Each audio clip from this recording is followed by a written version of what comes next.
Привет, привет. Привет, Аня, давно не виделись с тобой. Спасибо, что нашла для меня время сегодня.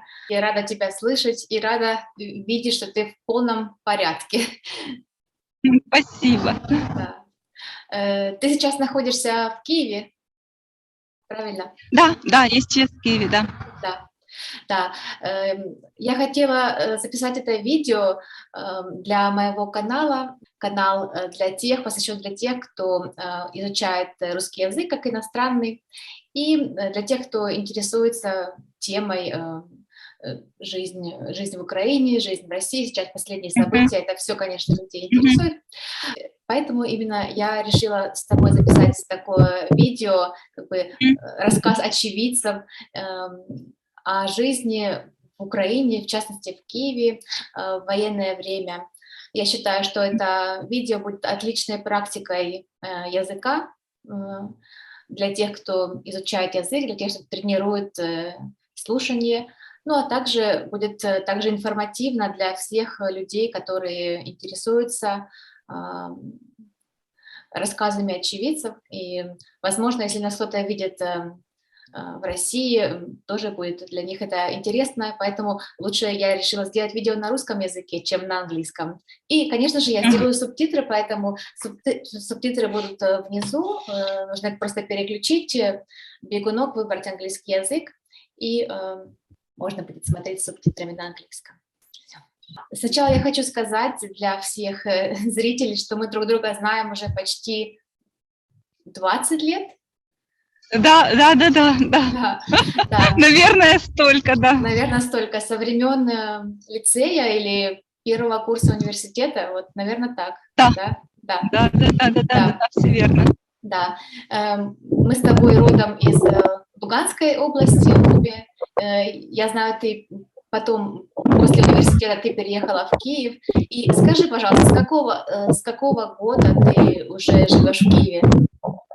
Я живу с 2004 года. 2004. Мгм. Ань, ты знаешь, очень-очень плохо слышно. Или сильный ветер, или плохая связь. Вот через слово как-то прерывается. Вот так мне тебя хорошо слышно. Хорошо, отлично. Да, меньше шумов. Наверное, из-за того, что было видео, как бы плохая связь. Скажи, пожалуйста, какими были первые дни вторжения и, возможно, также дни, которые были до вторжения, какие были настроения у людей, что говорили, что люди думали и готовились ли они к такому полномасштабному вторжению. А, Спасибо большое, Даша, за вопросы и возможность рассказать об этих событиях. Да. Э, Наверное, где-то даже с конца прошлого года, ну и точно январь-февраль, в принципе, люди думали и говорили об этом. То есть ответ и да, и нет. С одной стороны, конечно, это очень широко обговаривалось, то есть это обсуждали в новостях, вот, на разных ток-шоу, передавали по телевидению, вот люди между собой говорили, да или нет, потому что передавали данные о том, что на наших границах скапливается большое количество военной техники, проводятся учения, и что все это неспроста, и так или иначе атака будет. Но конечно же, люди до последнего, пожалуй, себе такое представить не могли. Могу сказать, вот из своих личных наблюдений и общения с друзьями, могу сказать, что в феврале мне стали звонить и больше как-то спрашивать, интересоваться друзья мои, например, которые выехали с Украины, живут в Европе, спрашивали, вот, боже, у нас тоже в Европе, у нас вот на всех каналах это обсуждается, тема Да, Украины и так да, далее. да, это было везде, на всех каналах, и я даже думала, что это, ну, если честно, такое нагнетание ситуации, и ничего такого не будет, это просто разговоры. До последнего лично я сама не верила в войну. Да, даже однозначно. Вот, например, у меня подруга из Норвегии, они говорили, нам страшно, и, ну, вплоть до этого.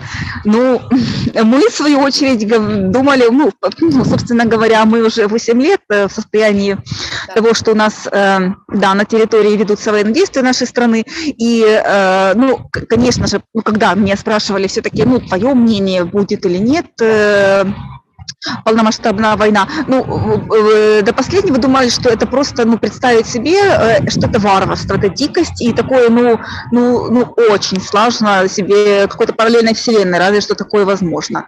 И тем не менее, 24 февраля с утра мы услышали взрывы, и, ну, какие-то хлопки, они так это ощущалось, отдаленные. Если начали звонить сразу родственники, и с востока Украины, и из других, ну, из центральной части Украины. Вот, соответственно, атаки были в разных направлениях, да, и сказали, что Россия напала. То же самое начали писать друзья вот в социальных сетях, и очень много сообщений, как вы, что происходит и так далее. Соответственно, да, мы сообщили, что война началась, и потом вот уже прошло более месяца, соответственно, настроения людей трансформировались, но могу сказать сразу, что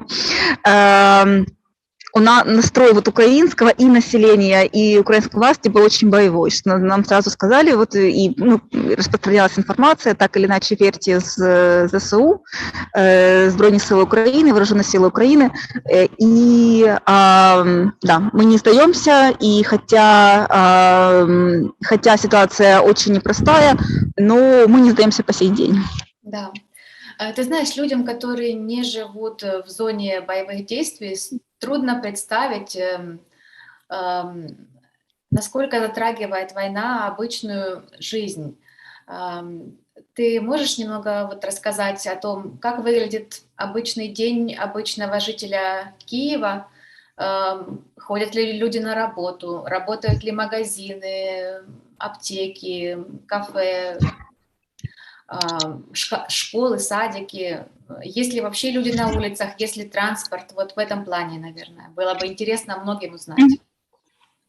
Да, на самом деле, в общем-то, слава богу, в Киеве жизнь и есть, она не прекращалась. То есть, ну, в том плане, что, конечно, есть ограничения, в частности, комендантский час, вот, ну, он немножко, да, варьируется время, но вот в определенное время с утра, например, 6 либо 7 утра, и вечера, там, 8, например, либо 9 вечера, это тот предел, в течение которого нельзя находиться на улице, вот, ну, плюс военное время, все-таки военное положение, поэтому, например, да, из таких юридических моментов нужно с собой носить документы, подтверждающие личность, да, обязательно, вот, но, в общем-то, слава богу, могу сказать, что с продуктами, ну, скажем, все в порядке, в целом, с там, продуктами питания, с там, ну, другими там вещами, которые необходимо купить, в общем-то, слава богу, все в порядке. Ограничения по транспорту, конечно, есть, но тоже, в общем-то, ну, это как в пределах нормы, естественно. Вот, ну, и хуже пришлось, вот, в частности, жителям небольших городов и сел, которые оказались либо вот теперь на оккупированной территории, да, либо вот Киевская область, в частности, это города Буча, Гостомель и Ирпень на севере Киева. Как раз в этих городах, в этих районах шли активные бои. И да, там находятся важные объекты, и, соответственно, российские войска не смогли их взять, и вот не так давно вынуждены были отступить, и просто мир ужаснулся. После того, как туда вошли иностранные журналисты и украинские журналисты, да, представители вот, вооруженных сил власти, общественность, мир просто ужаснулся. Это ну, то, что произошло, то, что творила там армия оккупанта, это, ну, настоящий геноцид. не было и мысли, что, да, соответственно, ну, собственно говоря, будут атаковать мирное население, гражданских. Наверное, вот это не верили до последнего. Говорили, ну, подождите, это, возможно, будут атаки против военных объектов, военной инфраструктуры в первую очередь. То есть армия сражается с армией. Но казалось, что это совершенно не так. Да, в Европе все полосы передовых газет, и не только передовых, самых таких даже региональных, написали уже о событиях в Буче, в Ирпене, и, конечно, люди в шоке, они не верят, что такое могло произойти в Европе в 2022 году. Моя душа, конечно, болит по поводу людей, которые умерли, которым пришлось покинуть их дом и спасаться как только они могли. Это, конечно, ужасно. Но я понимаю, что эти города как бы взяли на себя удар, и, получается, удар не пришелся в таком масштабе по Киеву, то есть не смогли зайти войска именно в Киев, потому что в Киеве намного больше людей, и, конечно, там бы были потери намного больше. Да, да, тяжело, однозначно. И еще другой момент, вот то, что стало шоком для всех, ну и, конечно же, для мирного населения, это авианалеты, это авиаудары. То, что стали бомбить мирные дома, мирных жителей, гражданского населения, это стало, ну, просто чем-то невообразимым. И мне хочется сказать, что, ну, то есть, соответственно, то, что теперь еще является одним из атрибутов жизни людей в Киеве, это то, что время от времени снова звучит сирена, тревога, естественно, нужно идти в убежище. Многие люди живут, семьи в бомбоубежищах с детьми, со своими домашними питомцами, потому что, ну, конечно, опасаются за свою жизнь. Да. Да. Я так понимаю, что не работают сейчас школы и садики, да, то есть люди в основном сидят дома, да? В принципе, какое-то время, да, учебные заведения не работали, но вот последние дни, в принципе, там это какие-то применяются адаптивные меры, то есть возможно, это не везде, конечно же, одинаково, но, в принципе, уже, в общем-то, начали работать. Вот учебные заведения кое-где, да, конечно, применяются какие-то смешанные форматы, там, онлайн, офлайн, вот, но, в принципе, потихоньку эта жизнь возвращается. И, да, могу сказать, что когда войска оккупанта отступили от Киева, и вот в Киевской области была информация, что ее освободили, тогда, в общем-то, многие люди стали возвращаться, вот, те, которые выехали на Западную Украину, например, или за границу, многие возвращаются. И также, например, потихоньку возвращается бизнес, потихоньку возобновляют работу, да, органы власти и вот магазины, ну, то есть постепенно, в общем-то, ну, скажем так, в какой-то степени жизнь потихоньку нормализуется. Да, да. А как насчет офисов? Вот, например, ты до войны ты работала из дома или ты работала в офисе? И как сейчас? Да, я до этого работала в основном онлайн, да, то есть, в принципе, да, тут как бы совпало, или, ну, может быть, это... COVID, да.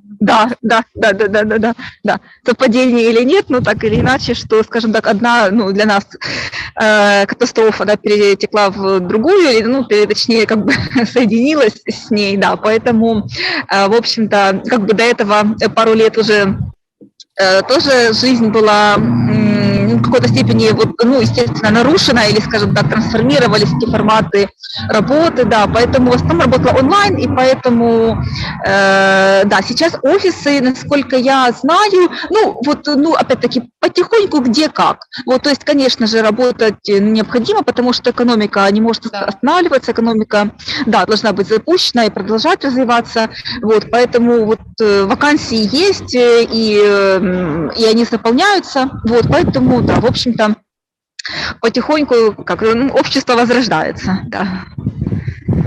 А есть ли какая-то поддержка от работодателей, или если у вас есть в вашей компании есть какие-то международные партнеры, есть ли от них какая-то поддержка, может быть, даже материальная или другими ресурсами?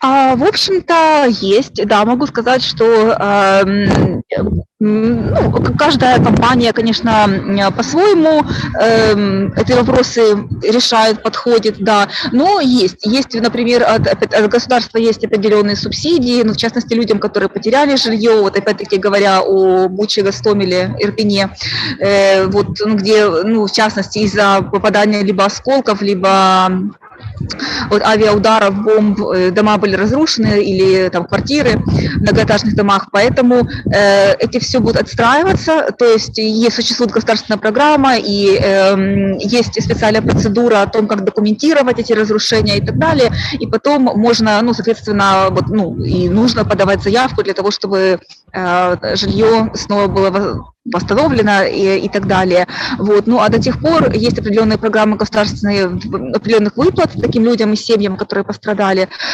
И что касается бизнесов, то тоже по-разному. Ну да, некоторые, я так понимаю, например, предлагали компании своим сотрудникам, ну, перевести в какой-то более ну, безопасный, например, если можно сказать, регион Украины, да, Украины, может быть, даже и какого-то ближнего зарубежья, возможно, ну, в Европе, конечно, что касается. Хотя, ну, тут ситуация тоже варьируется, и, как вот опять же говорят, ну, последнее, может быть, ну, как в последнее время, что в Украине, конечно, как таковых безопасных мест нет, в общем-то, потому что ракеты Достают могут везде, фактически... да. Да, абсолютно верно, да.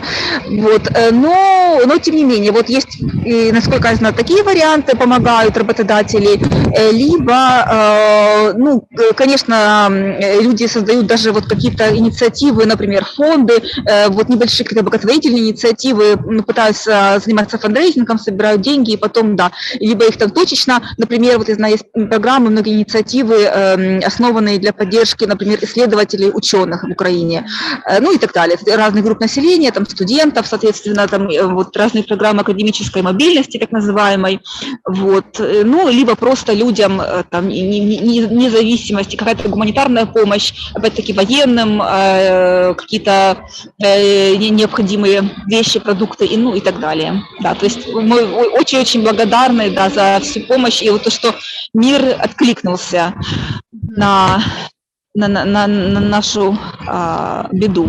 Да. Могу говорить об опыте моего брата. Он Да. работает на международную компанию, то есть компания находится в Европе, а он сотрудник офиса в Харькове, и он переехал после начала военных действий из Харькова в более безопасный регион, и его компания помогла всем, кто переехал, прибавлением к зарплате, то есть на полгода они считают, что вот считая, по-моему, от марта, да, начиная с марта и полгода они будут платить более высокую зарплату, так как расходы повысились, люди переехали в другое место, сняли другое жилье, то есть непланируемые расходы как бы у них появились. И большое спасибо, конечно, таким компаниям, что идут так навстречу и помогают, чтобы люди могли все-таки продолжать работать на новом месте и выполнять свою работу и платить налоги в Украине. Это очень важно. Ой, слава богу, я очень рада, да, рада слышать, что, да, что, ну, все в порядке, да, ну, в этом плане. Да, а скажи, вот примерно вот по ощущениям твоих, конечно, трудно понять, трудно это посчитать, так как все-таки много людей даже не выходят на улицу, то есть трудно понять, сколько на самом деле людей осталось, сколько выехало, в процентном соотношении по твоим знакомым, каким-то коллегам, возможно, бывшим коллегам, друзьям. Сколько людей осталось в городе, а сколько выехало? там из Украины выехало 2-3 миллиона. Я слышала вот такую цифру, это людей, которые выехали, беженцы. Но в то же время я слышала, что вот опять-таки примерно через месяц, то есть, ну вот плюс-минус в конце марта, наверное, была тенденция того, что люди возвращались. Вот, многие люди, в общем-то, возвращались. И плюс еще даже до этого, я так, насколько видела, читала, была тенденция, что возвращались многие мужчины. Вот, потому что они активно записывались на территориальную оборону и в вооруженные силы Украины, вот, для того, чтобы защищать свою страну, свою землю. Вот, и, соответственно, сейчас, но могу сказать, что, в общем-то, ну, опять-таки, мои вот субъективно чисто личные ощущения, то, в общем-то, ну, на улицах, скажем так, вот люди были все время, там, и в магазинах, и вот, ну, и, конечно, очереди были, допустим, какие-то там за продуктами, ну, как обычно, собственно. Поэтому... В общем-то, ну, если вот опять-таки сравнивать, то, например, вот год-два назад, когда был такой жесткий карантин, можно сказать, что даже вот тогда, да, может, в какой-то степени было меньше людей на улицах, чем даже в такие активные первые там пару недель войны. Так что, в общем-то, ну, пожалуй, да. Пожалуй, людей осталось немало. Немало. Да, действительно, многие не хотели выезжать, а многие, наверное, и не могли, потому что боялись, что дорога будет опасная. Ведь есть много случаев, примеров, когда люди ехали на своей машине по дороге либо в Киеве, либо уже за Киевом, и они попали под обстрел. И, в общем-то, да, это, конечно, было трудно было решить, как будет лучше остаться или лучше уехать, и многие все-таки не уехали, так как боялись уехать. Да, именно так, да. Я хотела также спросить у тебя, ты сейчас продолжаешь работать из дома, правильно? Да. Да. Ага.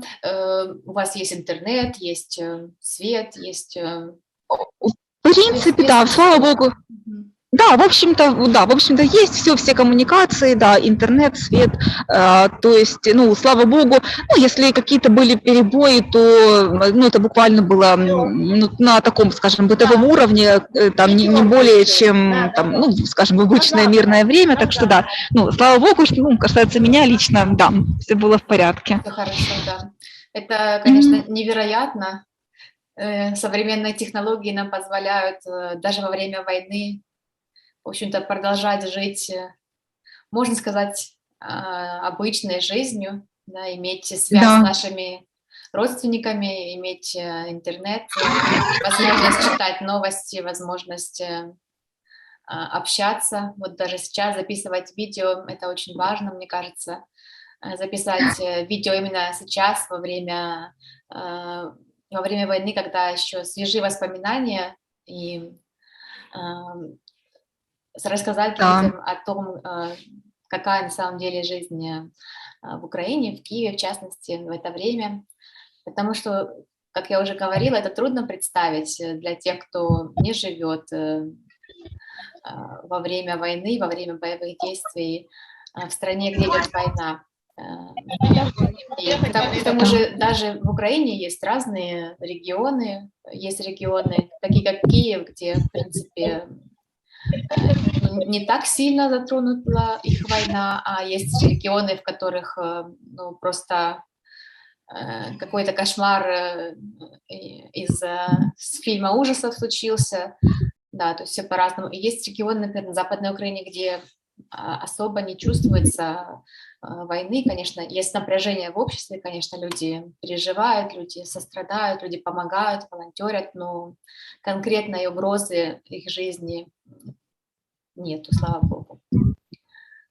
Да, слава богу, да. Ань, и я еще хотела у тебя спросить, как ты думаешь, чем возможно закончится эта война? И что ты думаешь, и что думают люди вокруг тебя?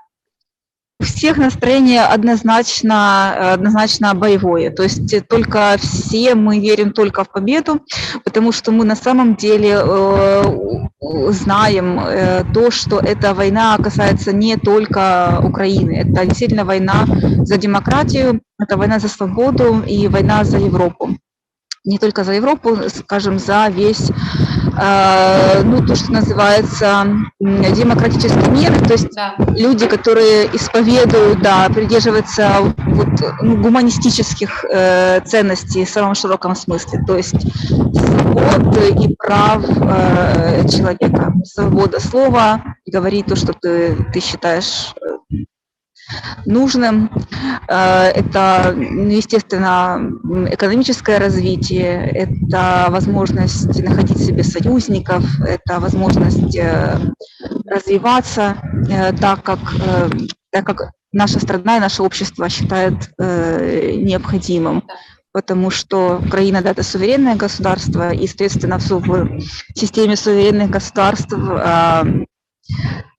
не должно быть такого, что одна держава, одно государство навязывает другому свое видение, причем такими грубыми и варварскими способами, методами. Поэтому только победа, не только вперед. Да. Спасибо огромное тебе за то, что ты сегодня нашла время со мной пообщаться, сделать это видео. Надеюсь, его увидят как можно больше людей, которые интересуются темой отношений Украины с Россией, а также людей, которые изучают русский язык, а также людей, которые живут в русскоязычных странах.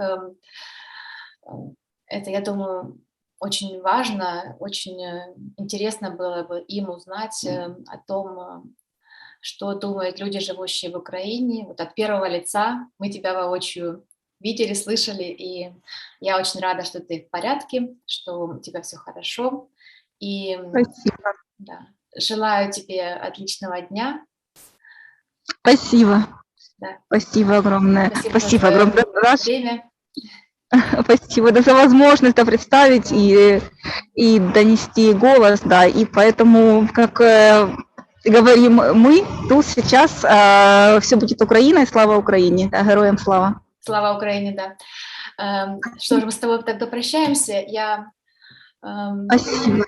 Желаю тебе еще раз прекрасного дня, прекрасного вечера. Надеюсь и верю, не то, что надеюсь, я верю в том, что эта война уже скоро закончится, и что мы увидимся воочию с тобой. Я приеду в гости в Киев, и ждем. Мы запишем еще, может быть, одно или два видео. С удовольствием ждем, обязательно, да. Все, спасибо, пока-пока. Спасибо большое, пока-пока, обнимаем, спасибо. Обнимаю тебя.